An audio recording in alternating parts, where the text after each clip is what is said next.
Egypt, Sharkia, 2019. For the first time in our files, we have decided not to show a single real photo of the victims. The scene was too dark, too broken for the human eye to process. What happens when a sanctuary becomes a slaughterhouse? This is a true story. It was 3 p.m., a time for lunch, for family. Nader, a hard-working man, returned home expecting the warm noise of his mother and his little daughter, Habiba. But when he opened the door, the silence felt heavy. It felt alive. He called out. No answer. He walked into the hall, and his world stopped. Little Habiba was on the floor. Her face was gone. A child's innocence erased by blunt force. Panic took over. He ran to his mother's room. Amal, a 65-year-old woman, lay on her bed. The scene was even worse. Her face was shattered beyond recognition.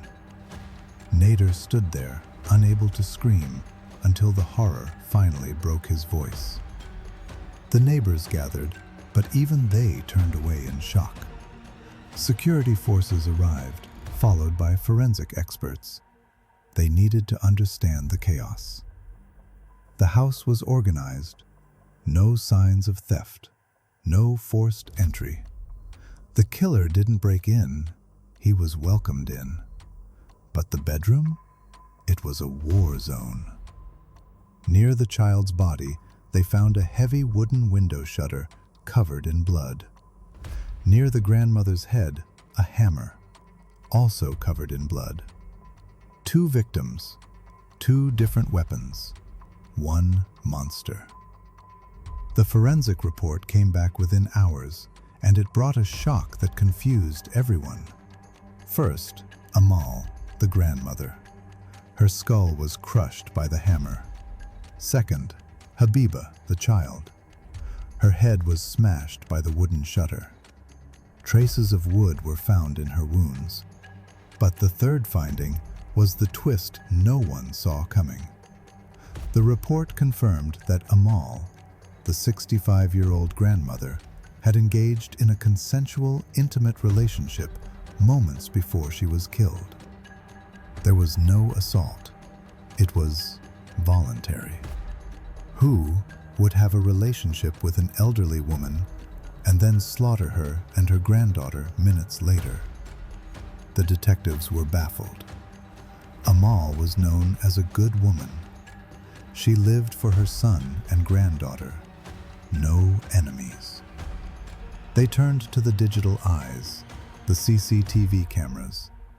Most cameras didn't cover the blind spots, but one did. Between 11 a.m. and 12 p.m., the time of the crime, the streets were empty, except for one man. At 10:30 a.m., a man in his 30s walked into the building. At 12 p.m., he walked out.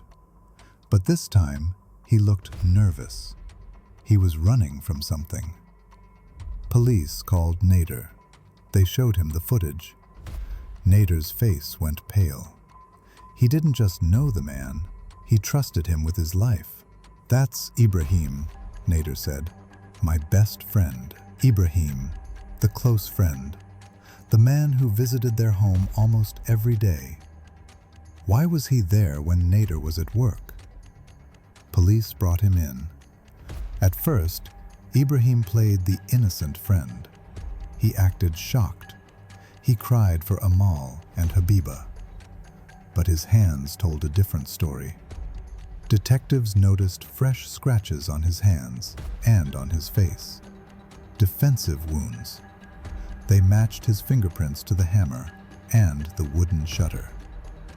The game was over.